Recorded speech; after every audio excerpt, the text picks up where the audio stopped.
So they need to think that they are the civilized people confronting the savages.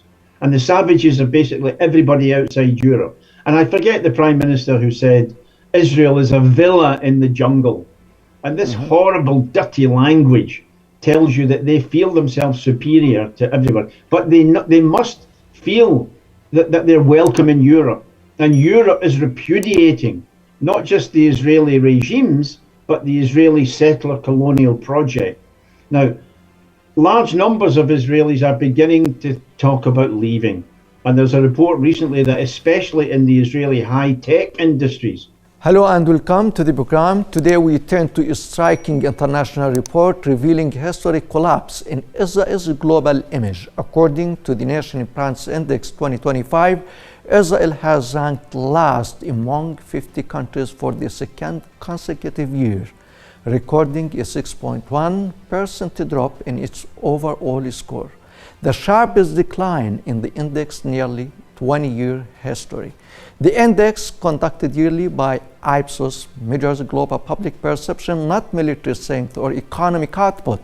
It evaluates how countries are viewed across areas such as governance, people, culture, tourism, and exports.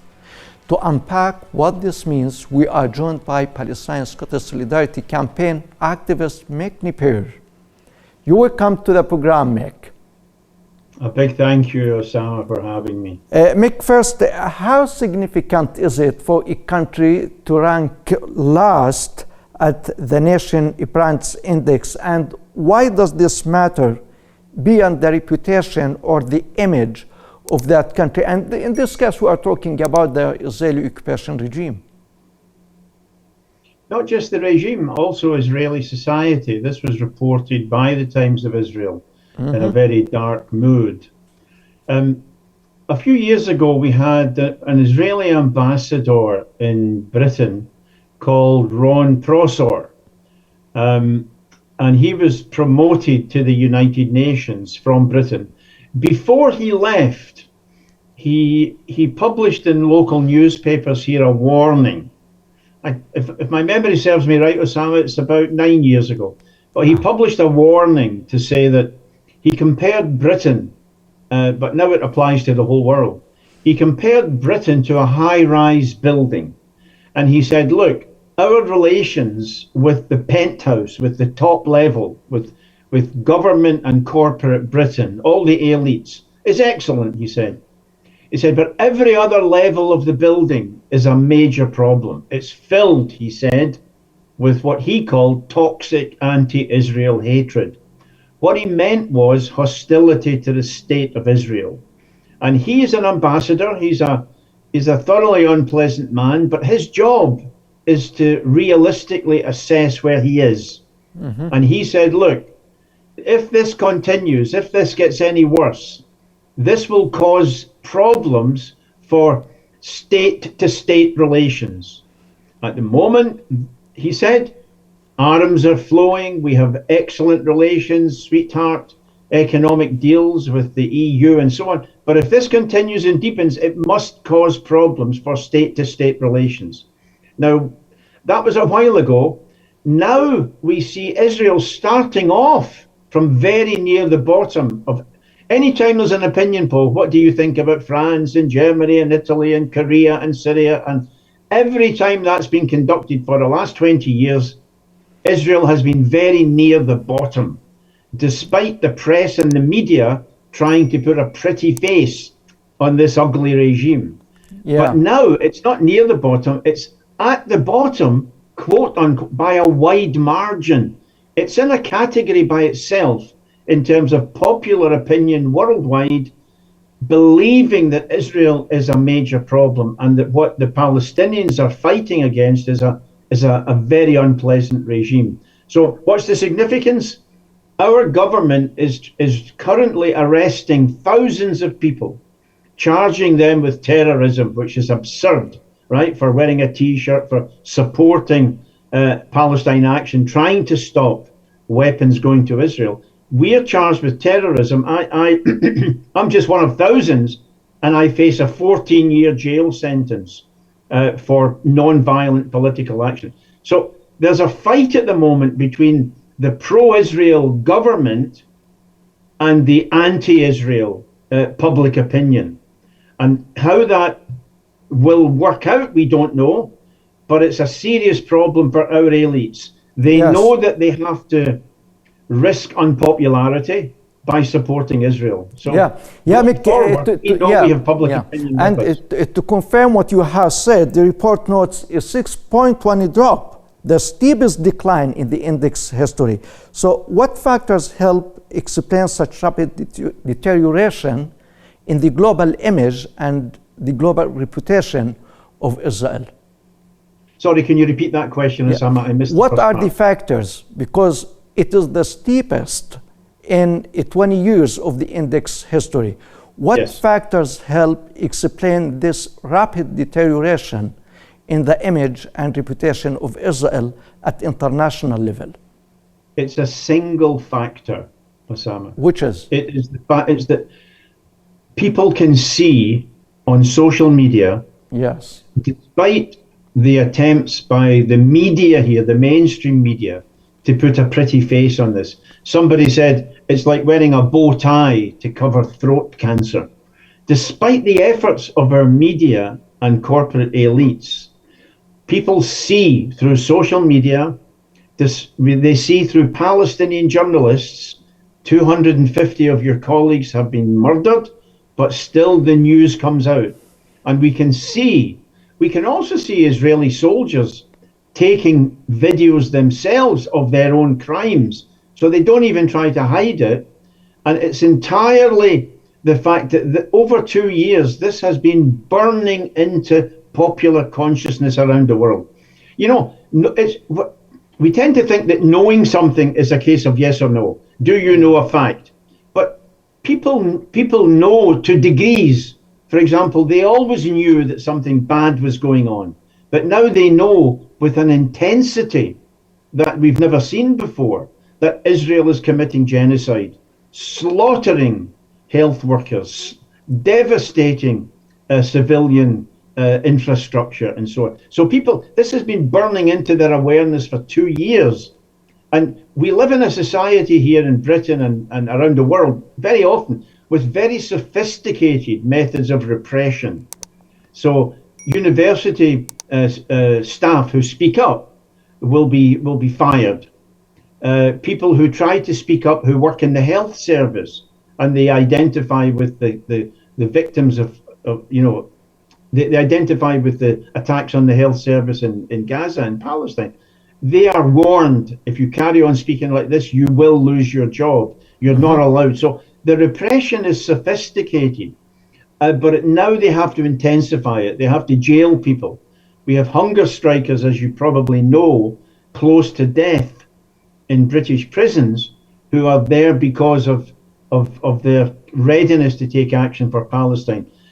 Italy and Greece are ahead of us. They had big strikes, they had riots in support of Palestine and against the complicity of their governments in Israeli criminality. So we don't know when this will break through and provide sufficient pressure that will force the government to separate from its ally Israel. But we have to keep on fighting with the prospect of success, Osama. But Mick, this time we see how the public sentiment is not against the Israeli occupation government only, but it extends to the Israeli society. So how should this be understood by the Israelis themselves? Well, there's a problem because Israel teaches its children from a very young age, not just that Arabs are like Adolf Hitler and other nonsense. You remember Netanyahu at the United Nations trying to argue to the world. He was ridiculed, but trying to argue to the world that it was the Palestinians who launched the Nazi Holocaust. So we have that madness. But they also try to tell their children that the whole world is opposed to Jews. I mean, the reason why they left Europe and other parts of the world to conquer Palestine, the argument is that we cannot live among ordinary people worldwide. So it's an extremely dangerous cocktail. If you think about it, not only are they genocidal towards Palestinians, but they're brought up to mistrust and sometimes to hate people around the world, even the citizens of their allied countries. You know that I've been in Jerusalem so many times, Al-Quds, and so many times, Christian pilgrims, some of the worst elements spit on them and express Yeah. hatred. They've been brought up in a system that is really toxic. So that's the one thing. Their citizens, unlike any other part of the world, are prepared for hostility and to be isolated. But on the other hand, it's very important for Israelis to consider themselves Europeans, to play in European football, to be in the Eurovision Song Contest. And we'll see if they manage to stay in it next year. There will be a big protest. So they need to think that they are the civilized people confronting the savages. And the savages are basically everybody outside Europe. And I forget the Prime Minister who said, Israel is a villa in the jungle. And this horrible, dirty language tells you that they feel themselves superior to everyone. But they must feel that they're welcome in Europe. And Europe is repudiating not just the Israeli regimes, but the Israeli settler colonial project. Now, large numbers of Israelis are beginning to talk about leaving. And there's a report recently that especially in the Israeli high-tech industries, more and more people who are mobile are planning to leave. Our job around the world is to accelerate that emigration of Zionist Jews from Palestine. Yes, and We can have an influence in that and way. Mick, you must have noticed the report shows that the young people, the GZ respondents, are those who stand starkly against Israel and consider it as a colonial and illegitimate power, genociding the Palestinians in Gaza, ethnically cleansing the Palestinians everywhere. So when we talk about this perspective of the young generation in Europe and the Western countries in general, how significant is that from your perspective? It is so significant. It's not just young people. I mean, it's not close. Young people, Osama, I have to tell you, I feel very guilty. I'm 78, but 60 years ago, I nearly went to work on an Israeli kibbutz. Because in those days, the view of Israel in Europe and North America was misguided. We were not informed about the Palestinian people. We knew virtually nothing.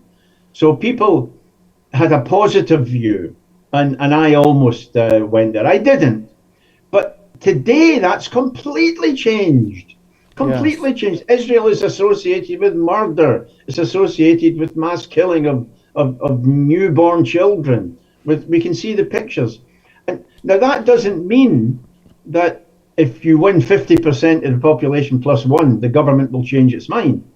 The European Union has already told people that the European Union has already apologized to Israel for the opinions of European citizens and said, we're sorry about this. This is what they think.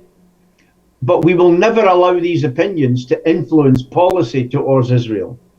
Now that tells you how we have a major democratic deficit. In fact, because of what we see in Gaza, because of we see that a lot of people now realize that the idea we live in a democracy is suspect. But it creates an atmosphere which makes building the challenge to the regime's collaboration with Israel easier. I think as we go forward, the BDS campaign, for example, to boycott and isolate the state of Israel will be much stronger. It will be difficult for the pro-Israel elements to defend themselves. Yes, and my final question to you, Mick, do you think that this report reflects a crisis of public relations that Israel can repair with support from its lackeys and its allies like the American administration and other governments in the world, or it is a deeper crisis? It is a crisis of legitimacy. What do you think? Good question, Osama.